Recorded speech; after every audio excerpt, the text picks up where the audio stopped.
नमस्कार दोस्तों, स्वागत है आपका न्यूज का साइंस चैनल में। आज का हमारा टॉपिक ज्वालामुखी की आंतरिक स्थलाकृतियाँ हैं। जो टॉपिक का नाम है वो ज्वालामुखी की आंतरिक स्थलाकृतियाँ हम लोग पढ़ने वाले हैं। आंतरिक स्थलाकृति और बाह्य स्थलाकृति। बाह्य स्थलाकृति के बारे में हम लोगों ने पिछली वीडियो में देखा था। आज हम लोग आंतरिक स्थलाकृति देखेंगे। आंतरिक स्थलाकृति जो होती है हम लोग को बाहरी तौर पर नहीं दिखाई देगी। वो क्या होता है, धरातल के अंदर ही जमा हुआ आपको महसूस पता चलेगा। जब किसी प्रकार का अपरदन होगा तो वो चीज़ निकल के बाहर आती है। जब धरातल का अपरदन हो जाता है तब हमको अंदर की जो संरचना होती है जो बाहर तब फिर हमें बाहर दिखाई देती है, पहले नहीं दिखाई देती है। और अगर इसका अपरदन नहीं हो पाया तो वो संरचना अंदर ही उसी तरह की बनी रहेगी। तो इसीलिए पहले से बोला जाता है कि ये जो स्थलाकृतियाँ हमको स्पष्ट हो रही हैं बाद में, जब धरातल का अपरदन हुआ है तो उसे बोला गया आंतरिक स्थलाकृति है ज्वालामुखी से, जो कि ज्वालामुखी के अंदर निर्मित हुआ है। तो ये स्थलाकृतियाँ कैसे बनेंगी? तो वो स्थलाकृतियाँ बनती हैं सामान्य तौर पे जब ज्वालामुखी के अंदर धरातल के नीचे, हम लोग कह लें धरातल के नीचे होता है मैग्मा, और ये मैग्मा जब बाहर निकल के बाहर आता है लावा के रूप में, तो वो विभिन्न प्रकार की स्थलाकृतियों का निर्माण करता है बाहर की तरफ, जिसे हम लोग बाहरी स्थलाकृति कह सकते हैं। ठीक है, लेकिन जब ये मैग्मा धरातल को तोड़कर बाहर ना निकल पाए, ठीक है, और अंदर कुछ ऐसी चट्टानें मिलें जिसे वो तोड़ सकें, मगर लेकिन बाहरी जो परत है धरातल की उसको ना तोड़ पाएँ, तो विभिन्न प्रकार की संरचनाएं बनती हैं। तो वो कौन कौन सी संरचनाएं होती हैं जो बन सकती हैं धरातल के अंदर? ठीक है, तो वहाँ पर विभिन्न प्रकार की कोमल चट्टानें मिलती हैं, कमज़ोर चट्टानें मिलती हैं, जिसको वो मैग्मा उसके सहारे बाहर निकलने का प्रयास करता है, लेकिन पूर्ण रूप से बाहर नहीं निकलता है। तो जब वो अंदर ही जम जाता है वह मैग्मा, तो वो विभिन्न प्रकार की आकृति का निर्माण करता है। तो उन आकृतियों का नाम क्या है और वो किस तरह से दिखाई देते हैं उसको हम लोग डायग्राम में देखेंगे और उसके बारे में जानेंगे। तो पहली जो स्थलाकृति है वह है बैथोलिथ। तो बैथोलिथ शुरू कर रहे हैं। तो सबसे बड़ी संरचना होती है, सबसे बड़ी स्थलाकृति होती है जो हमें धरातल के अंदर देखने को मिलती है, जहाँ ज्वालामुखी के स्रोत होते हैं, ज्वालामुखी होना होता है। तो यहाँ पर देखेंगे, जो बैथोलिथ देखेंगे तो ये देखेंगे पूरा ये पूरा जो संरचना आप देख रहे हैं, बिल्कुल ये चीज़, ये पूरा का पूरा हमारा क्या है, बैथोलिथ है। बहुत बड़ी संरचना होती है, मतलब ये कह सकते हैं कि ये सबसे बड़ी अग्नेय चट्टान होती है, सबसे बड़ी। ये जो ब्लैक कलर से इसको बना रहा हूँ यहाँ पर, तो ये चीज़ पूरी की पूरी बैथोलिथ है। तो सबसे बड़ी, मतलब कि सभी संरचनाओं में, सभी स्थलाकृतियों में जो आंतरिक स्थलाकृति, उसमें सबसे बड़ी स्थलाकृति होती है बैथोलिथ। तो याद देखिएगा, प्रश्न भी हो सकता है कि सबसे बड़ी संरचना है, सबसे बड़ी स्थलाकृति कौन सी है, तो वह है बैथोलिथ। तो याद देखिएगा, बैथोलिथ पूरा इस तरह से बना हुआ है, बिल्कुल। ठीक है, तो बैथोलिथ ये सबसे बड़ा अग्नेय चट्टानी पिंड होता है, जैसे कि मैंने बताया। और ये हमको देखने को कहाँ मिलता है, तो उदाहरण के तौर पर देखेंगे यूएसए का इदाहो बैथोलिथ का सबसे बड़ा उदाहरण है। लगभग ये 40,000 वर्ग किलोमीटर में फैला हुआ है। ये आप सोच सकते हैं तो कितना बड़ा आकार होगा इसका। ठीक है ना। और उसके बाद देखेंगे पश्चिमी कनाडा का कोस्ट रेंज, ठीक है, तो ये भी है। और ये बैथोलिथ जो होता है ये ग्रेनाइट चट्टान का बना होता है। इसको भी याद रखेंगे, किसका बना होता है दोस्तों, ग्रेनाइट चट्टान का। तो ये भी याद रखेंगे, हो सकता है परीक्षा में आपके आ जाए, क्वेश्चन में आता है ये। ठीक है, तो बैथोलिथ सबसे बड़ी संरचना है, याद रखेंगे। उदाहरण के तौर पे यूएसए का इदाहो बैथोलिथ जो है वो 40,000 वर्ग किलोमीटर में है, और पश्चिमी कनाडा का कोस्ट रेंज, तो इसको याद रखेंगे। ठीक है, नेक्स्ट, और इसकी संरचना मैंने आपको बता दी। नेक्स्ट हम लोग देखेंगे स्टाक। जो स्टाक है दूसरी संरचना है। स्टाक हमको यहाँ पर देखेंगे डायग्राम में, तो ये देखेंगे स्टाक की संरचना कुछ इस तरह से बनेगा। ठीक है, तो ये क्या है, स्टाक है। अब ये क्या हुआ है कि यहाँ पे हल्की सी दरार इसको मिल गई, जो यहाँ से क्या होगा, मैग्मा बाहर निकल के आया होगा, तो ये इसको दरार मिल गई, तो यहाँ पे जम गया मैग्मा, तो इसने स्टाक का निर्माण कर दिया। यहाँ पर स्टाक क्या होता है, एक तरह का क्या होता है, बैथोलिथ है, लेकिन बहुत ही छोटा स्वरूप होता है बैथोलिथ का। ठीक है, तो ये छोटा आकार के बैथोलिथ को ही हम लोग स्टॉक कहते हैं। तो स्टॉक की परिभाषा अगर बनता है तो छोटे आकार का बैथोलिथ है। बैथोलिथ तो काफ़ी बड़ा देख रहे हैं, उसके आगे कुछ भी नहीं है, तो छोटे आकार का बैथोलिथ ही हमारा स्टॉक कहलाता है। ऊपरी हिस्सा गोल गुंबद के आकार का होता है, आप देख भी रहे हैं, गुंबद के शेप में लगभग ये है, इस तरह से गुंबद के शेप में बना हुआ है ये। ठीक है, तो आप लोग डायग्राम में भी देख लें, जिससे आपके दिमाग में इमेज बनी रहे। तो हम लोग जान लेंगे स्टॉक। तो स्टॉक को हमेशा जोड़ के देखेंगे किससे दोस्तों, स्टॉक को हमेशा जोड़ेंगे बैथोलिथ से। मतलब कि बैथोलिथ और स्टॉक एक तरह के एक ही होते हैं, बस अंतर सिर्फ आकार का होता है। संरचना एक जैसी होती है, बनने का तरीका एक जैसा होता है, लेकिन देखने में भी एक जैसे होते हैं, लेकिन आकार जो होता है वो अलग होता है। आकार में सबसे बड़ा बैथोलिथ और आकार में सबसे छोटा बैथोलिथ का उदाहरण स्टाक होगा। ठीक है, इसको याद रखें। फिर देखिए लेकोलिथ। लेकोलिथ क्या है?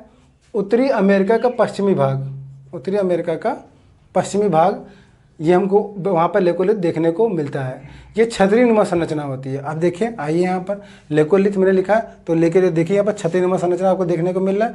यहाँ भी क्या हुआ कि मैग्मा यहाँ से निकला, दरार पा के निकला, लेकिन उसको और भी लंबी दरार मिल गई, इस तरह छतरीनुमा दरार मिल गई, और वहाँ पर क्या हो गया, ये मैग्मा पूरा फिलअप हो गया। तो फिलअप हो गया तो छतरीनुमा संरचना बना दिया, इसको हम लोग बोले लेकोलिथ बोल दिया हम लोगों ने। तो लेकोलिथ की संरचना कैसी होती है दोस्तों? छतरीनुमा। इसी जगह छतरीनुमा कहीं लिखा है, पूछा है कि छतरीनुमा संरचना जो हमको देखने को मिलती है आंतरिक स्थलाकृति के अंदर, उसका नाम क्या है?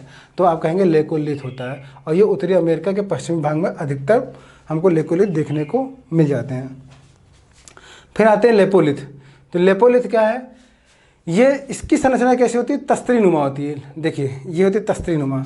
तस्तरीनुमा मतलब कि हल्का सी इस तरह से होगा, ऐसे करके इस तरह से बना होगा। ये थोड़ा तस्तरी, बिल्कुल तस्तरी तरह नहीं बनेगा हर संरचना, क्योंकि कोई तस्तरी तो है नहीं कि बिल्कुल हमने अपने हाथ से बनाया है। क्योंकि ये बनता है, एक आपका स्थलाकृति है, धरातल के अंदर बन रहा है, तो वो अपने हिसाब से बनता है, लेकिन कुछ मिलता जुलता स्थिति जो तस्तरीनुमा है, तो उससे इसको जोड़ सकते हैं हम लोग। ठीक है, तो लेपोलिथ की संरचना कैसी है? तस्तरीनुमा है। ये दक्षिण अमेरिका में ज़्यादातर देखने को मिलता है। तो संरचना याद रखेंगे, संरचना लेपोलिथ जो है वो किस तरह से? तस्तरीनुमा है।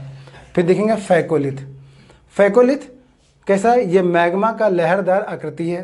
तो देखेंगे, ये देखिए लहर बनी हुई है, बिल्कुल यूं करके ऐसे लहर बन गई है। तो लहर कैसे? मैग्मा ऐसे किया और अंदर जो चट्टान इस तरह से मिली कि वहाँ लहरदार संरचना थी, तो मैग्मा उसमें फिलअप हो गया और फिर जम गया, तो वो बन गया फैकोलिथ।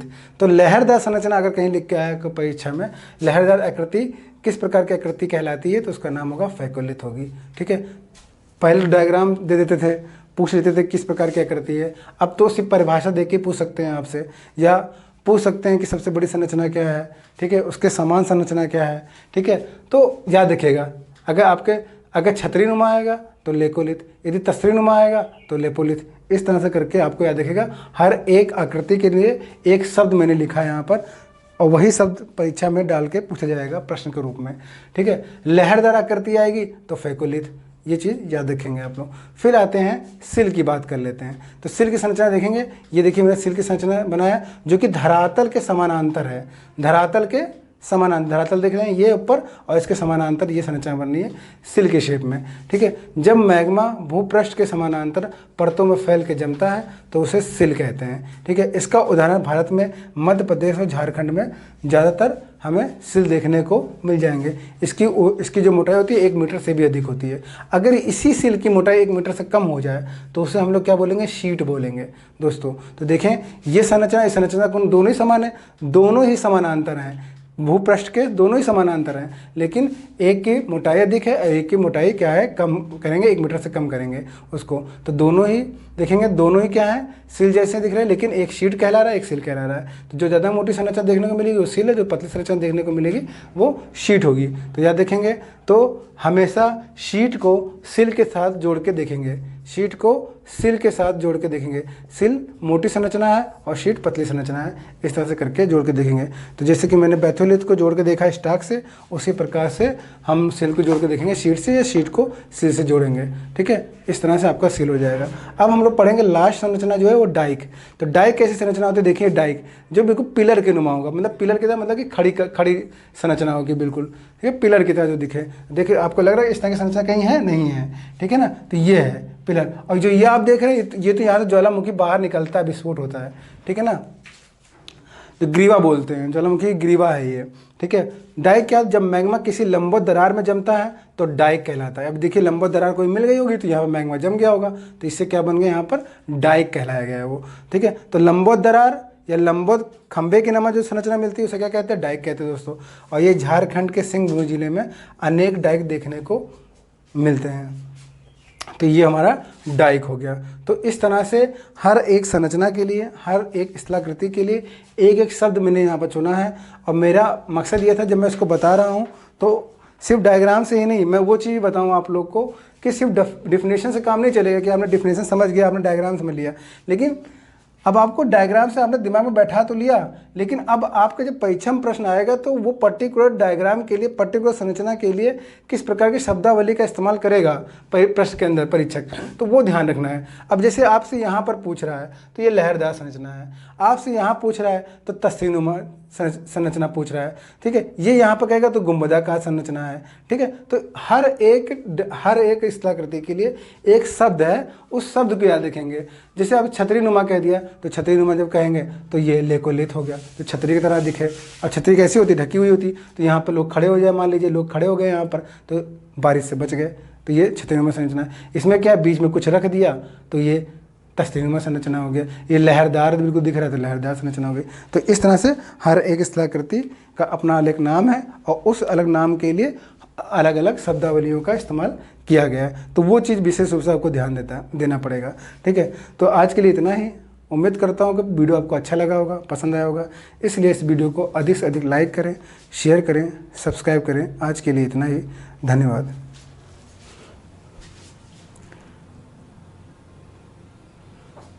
बराबर तुम